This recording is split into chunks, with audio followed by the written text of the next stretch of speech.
അൽഹംദുലില്ലാ അസ്സലാത്തു വസ്സലാമു അലാ റസൂലില്ലാ.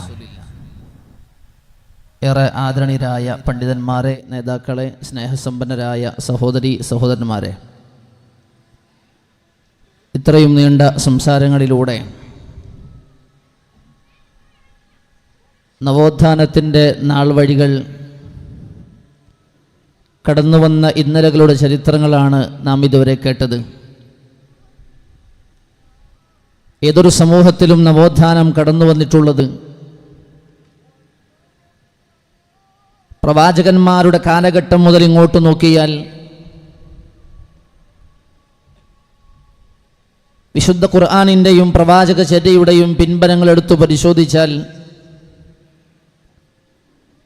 നബി കരീം സല്ലല്ലാഹു അലൈഹി വസല്ലം പറഞ്ഞതുപോലെ ബദഅൽ ഇസ്ലാമു ഗരീബ, ഇസ്ലാം അപരിചിതമായ, പരിചിതമല്ലാത്ത ഒരവസ്ഥയിലാണ് ആരംഭിച്ചത് എന്നാണ്. ഈ പരിശുദ്ധമായ ദീനിൻ്റെ തുടക്ക കാലഘട്ടവും അതുപോലെ തന്നെയായിരുന്നു.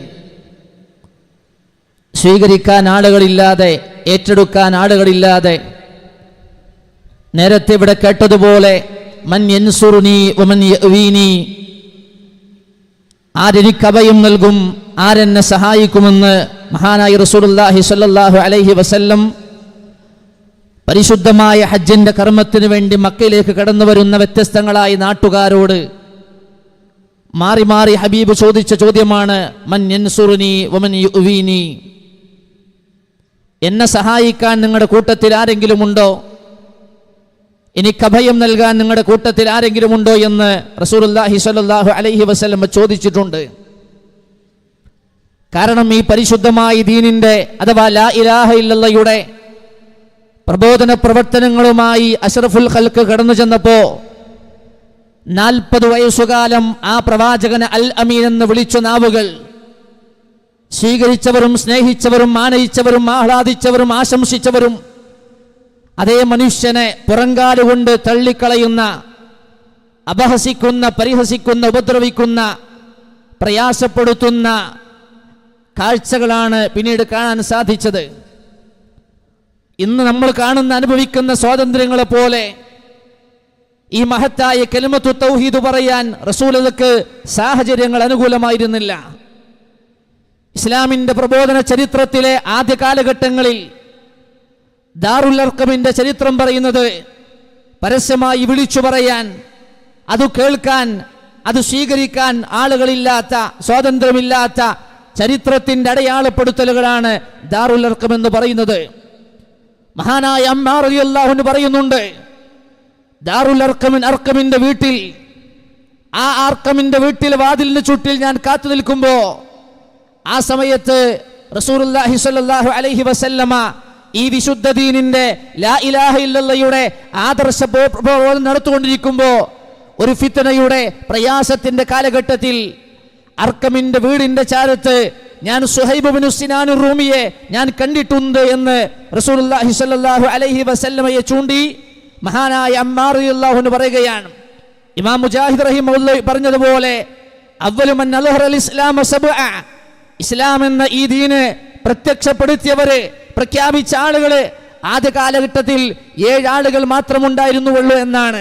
റസൂലുള്ളാഹിയെ പോലെ, അബൂബക്കറിനെ പോലെ, ബിലാലിനെ പോലെ, ഖബ്ബാബിനെ പോലെ, സുഹൈബിനെ പോലെ, അമ്മാറിനെ പോലെ, സുമയ്യ റളിയല്ലാഹു അൻഹും അജ്മഈൻ, അവരെ പോലെയുള്ള ആളുകൾ അവർ ഈ ദീൻ സ്വീകരിച്ചപ്പോ അവർ ഏറ്റെടുത്തത് നോട്ടുകളല്ല, പൂമാലകളല്ല, ആശീർവാദങ്ങളായിരുന്നില്ലെന്ന് ചരിത്രത്തിന്റെ രേഖകൾ പഠിച്ചവർ, വായിച്ചവർ മനസ്സിലാക്കിയതാണ്.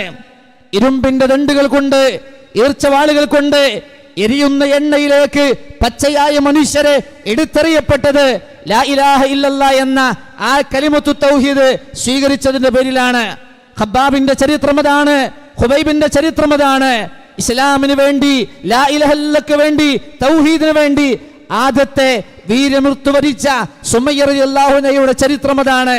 ലാ ഇലാഹ ഇല്ല പറഞ്ഞതിന്റെ പേരിൽ ഏതൊരു സമൂഹത്തിലേക്ക് നവോത്ഥാനത്തിന്റെ നാൾ വഴികൾ, പ്രകാശകിരണങ്ങൾ കടന്നുവന്നുവെന്ന് ഞാനും നിങ്ങളും പരിശോധിച്ചു നോക്കിയാൽ അത് നൂഹ് അലൈഹിസ്സലാമയുടെ കാലമാകട്ടെ, മൂസാ നബിയുടെ കാലമാകട്ടെ, ഇബ്രാഹിം നബിയുടെ കാലഘട്ടമാകട്ടെ, മഹാനായ ഈസാ നബി അലൈഹി സ്വലാമിന്റെ കാലമാകട്ടെ, അഷ്റഫുൽ വറ മുഹമ്മദ് മുസ്തഫ സല്ലല്ലാഹു അലൈഹി വസല്ലമയുടെ കാലഘട്ടം വരെയുള്ള അമ്പിയാക്കന്മാരുടെ ചരിത്രം എടുത്തു പരിശോധിച്ചാൽ അറിവില്ലായ്മയുടെ, അന്ധവിശ്വാസങ്ങളുടെ, ശിർക്കുകളുടെ, ബിദ്അത്തുകളുടെ, അനാചാരങ്ങളുടെ കൂത്തരങ്ങുകളായി കഴിച്ചുകൂട്ടിയ കാലഘട്ടങ്ങളിലെല്ലാം പ്രവാചകന്മാർ കടന്നു വന്ന് ലാ ഇലാഹ ഇല്ലല്ലാഹിലൂടെ, അതുപോലെ തന്നെ മുഹമ്മദുർ റസൂലുള്ളാഹിയിലൂടെയാണ് ഓരോ സമൂഹത്തെയും നവാധാനത്തിന്റെ ആദ്യ പടികൾ അവർ നടന്നു കയറിയെന്നത് നമുക്ക് കാണാൻ സാധിക്കും. ജാഹിലിയത്തിലേക്കാണ് റസൂൽ കടന്നു വന്നത്.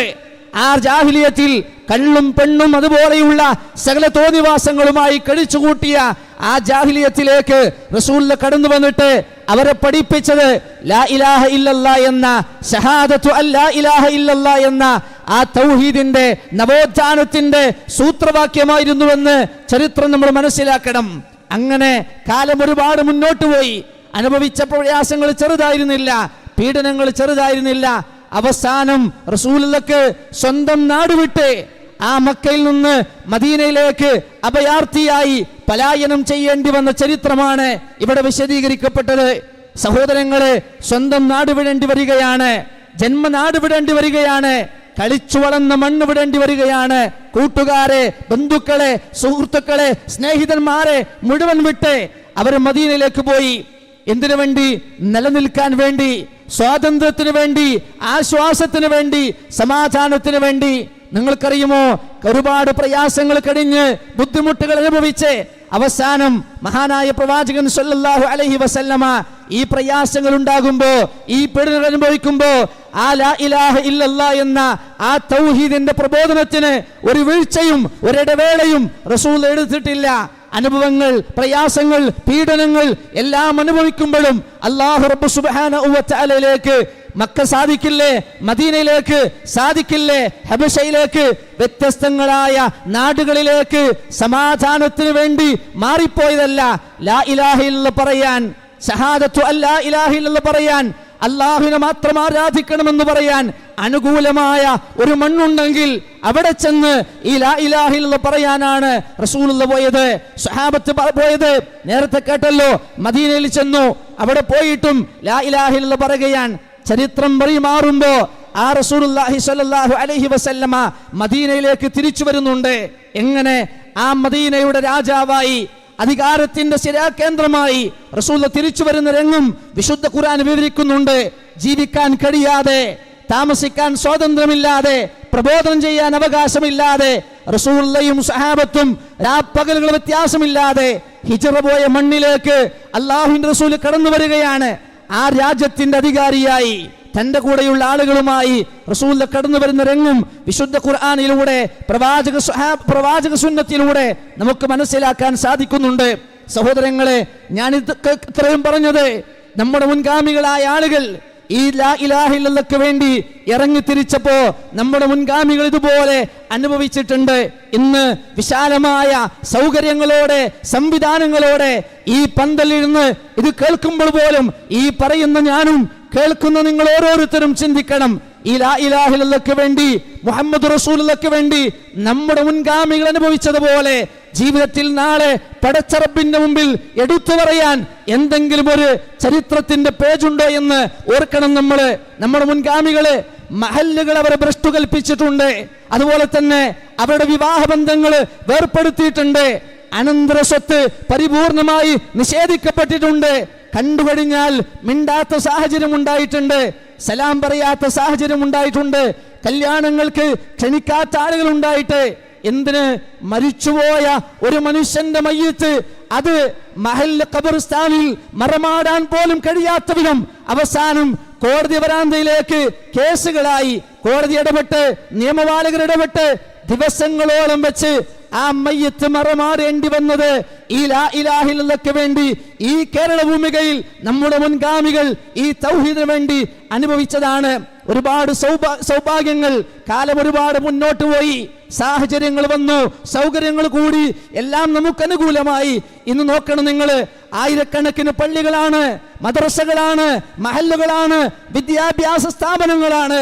56 വർഷം പിന്നിടുന്ന ഈ മഹത്തായ ജാമിഅ ബുസ്താനുൽ ഉലൂമിന്റെ ഈ സൗകര്യങ്ങൾ ഇല്ലായ്മയിൽ ഇല്ലായ്മയിൽ, അതുപോലെ തന്നെ നമുക്കറിയാം പിടിയരിയിൽ നിന്ന്, വഖഫ് ചെയ്യപ്പെട്ട ഭൂമികയിൽ നിന്ന്, അതുപോലെ തന്നെ വരുമാനങ്ങളിൽ നിന്ന്, ഇല്ലായ്മയുടെ, വട്ടിണിയുടെ, വറുതിയുടെ, ക്ഷാമത്തിന്റെ കാലഘട്ടത്തിൽ നമ്മുടെ മുൻഗാമികൾ അള്ളാഹുവിന്റെ ദീനിനു വേണ്ടി വഖഫ് ചെയ്ത സ്വത്തിലാണ് ഇന്ന് നമ്മൾ സമാധാനത്തോടെ കഴിച്ചുകൂട്ടുന്നത് എന്ന് നമ്മൾ ഓർക്കണം.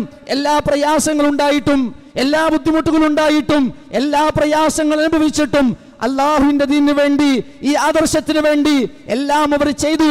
ഇന്ന് നമുക്ക് സൗകര്യങ്ങളായി, സംവിധാനങ്ങളായി, സംസ്ഥാനമായി, ജില്ലകളായി, മണ്ഡലങ്ങളായി, യൂണിറ്റുകളായി, പള്ളികളായി ഈ അനുഗ്രഹങ്ങളൊക്കെ നമുക്ക് ലഭിച്ചിട്ട് സഹോദരങ്ങളെ, നമ്മളെ കൊണ്ട് ഈ ദീനിനു വേണ്ടി ഞാനും നിങ്ങളും ഓരോരുത്തരും നമ്മുടെ ശാരീരികമായി, സാമ്പത്തികമായി, വിദ്യാഭ്യാസപരമായി നമ്മൾ എന്ത് ചെയ്യുന്നു എന്ന് ഞാനും നിങ്ങളും ശരിക്കാലോചിക്കേണ്ടതുണ്ട്.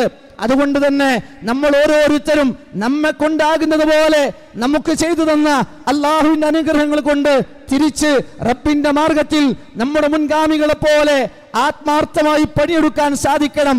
ഈ ആദർശത്തിന് വേണ്ടി ശരീരം കൊണ്ട്, സമ്പത്ത് കൊണ്ട്, അറിവ് കൊണ്ട്, കഴിവ് കൊണ്ട് നമ്മെ കൊണ്ടെന്ത് സാധിക്കുമോ അതുപോലെ മഹാനായ അസ്അദ് ഇബ്നു സുറാറയുടെ ചരിത്രം പറഞ്ഞില്ലേ, കേവലം 3 വർഷത്തെ ചരിത്രം. മഹാനായ സഅദ് ഇബ്നു മുആദിന്റെ ചരിത്രമുണ്ട്. 6-7 വർഷ കാലഘട്ടം കൊണ്ട് അള്ളാഹുവിന്റെ അർശ് പോലും വിറക്കുമാറ് ആ ബനു അബ്ദുൽ അശ്ഹൽ ഗോത്രത്തിലെ മുഴുവൻ മനുഷ്യരെയും ഈ ഇസ്ലാമിന്റെ ദഅവത്തിലേക്ക് കൊണ്ടുവരാൻ സാധിച്ച സ്വഹാബത്തിന്റെ ചരിത്രമുണ്ട്. സയ്യിദ് ഇബ്നു സാബിത്തിന്റെ ചരിത്രമുണ്ട്. ഇങ്ങനെ നമ്മുടെ മുൻഗാമികൾ ഇന്നത്തെ AI ടെക്നോളജികളില്ലാത്ത, ആർട്ടിഫിഷ്യൽ ഇന്റലിജൻസുകളില്ലാത്ത, ഡിജിറ്റലൈസറുകളില്ലാത്ത കാലഘട്ടത്തിലാണ് മർഹൂം മമാനി മൗലവി ഈ വിശുദ്ധ ഖുർആനിന് മലയാളികൾക്ക് അള്ളാഹുവിന്റെ വിശുദ്ധ ഖുർആൻ അറിയാതെ പോകരുത് എന്ന് വിചാരിച്ചിട്ട് ഇല്ലായ്മയുടെ കാലഘട്ടത്തിൽ ആ ഖുർആൻ പരിഭാഷ ചെയ്തത്. നോക്കണം നിങ്ങൾ, കാലഘട്ടം മാറിയിട്ട് ഞാനും നിങ്ങളുമൊക്കെ അള്ളാഹു നമുക്ക് സമ്പത്ത് വാരി കോരി തന്നു, ആരോഗ്യം നൽകി, യൗവനം നൽകി, കൗമാരം നൽകി, ബാല്യം നൽകി, എല്ലാ സൗകര്യങ്ങളും തന്നിട്ട് തിരിച്ച് അള്ളാഹുവിന്റെ മാർഗത്തിൽ നമുക്കെന്ത് ചെയ്യാൻ കഴിയുന്നു എന്ന് നമ്മൾ ശരിക്കാലോചിക്കണം. അവിടെ നിന്നാണ്, ഇങ്ങനെ ചിന്തിക്കുമ്പോഴാണ് നമ്മുടെ ശരീരവും, നമ്മുടെ സമ്പത്തും, നമ്മുടെ അറിവും, നമ്മുടെ കഴിവും എല്ലാം ഉപയോഗിച്ച് അള്ളാഹുവിന് വേണ്ടി, നാളേക്ക് വേണ്ടി, അടുത്ത തലമുറയ്ക്ക് വേണ്ടി നമുക്കെന്ത് ചെയ്യാൻ കഴിയുമെന്ന് നിസ്വാർത്ഥരായ ഇന്നലകളിലെ 100 വർഷം മുമ്പ് ആളുകൾ ചിന്തിച്ച ആ ചിന്തകൾ നേരത്തെ ഇവിടെ കാണിക്കപ്പെട്ടു കഴിഞ്ഞു. അതുപോലെ ചിന്തിക്കുമ്പോഴാണ് ഒരു നവോത്ഥാനം സൃഷ്ടിക്കപ്പെടുക. അങ്ങനെ ഈ വിജ്ഞാനത്തിന്റെ ഈ വിഹായസിൽ, ഈ ജാമിഅ ബുസ്താനുൽ ഉലൂമിന്റെ വാർഷികത്തോടുകൂടെ ഇതിന്റെ പരിസര പ്രദേശങ്ങളിലേക്ക്, വിശിഷ്യ മധ്യ കേരളത്തിലേക്ക് ഇസ്ലാമിന്റെ സുന്ദരമായ ഈ തൗഹീദ് പ്രബോധനപരമായി വിജ്ഞാന രംഗത്തിലാകട്ടെ, വിജ്ഞാന മേഖലകളിലും സാംസ്കാരിക മേഖലകളിലും ആദർശ മേഖലകളിലും കഠിനമായ ഒരു തേരോട്ടം നടത്താൻ ഇതുമൂലം നമുക്ക് സാധിക്കണം. അല്ലാഹു റബ്ബ് സുബ്ഹാനഹു വ തആല അതിന് നമുക്ക് അറിവും കഴിവും ശക്തിയും നൽകി അനുഗ്രഹിക്കുമാറാവട്ടെ. നമ്മുടെ കർമ്മങ്ങൾ അല്ലാഹു സ്വീകരിക്കുമാറാവട്ടെ. അല്ലാഹുവിന്റെ മാർഗത്തിൽ എളിയ ഖിദ്മത്തുകൾ ചെയ്യാൻ അല്ലാഹു നമ്മെ സ്വീകരിക്കുമാറാവട്ടെ. റബ്ബനാ തഖബ്ബൽ മിന്നാ ഇന്നക അൻതസ് സമീഉൽ അലീം وتب علينا إنك أنت التواب الرحيم وآخر دعوانا أن الحمد لله رب العالمين والسلام عليكم ورحمة الله وبركاته.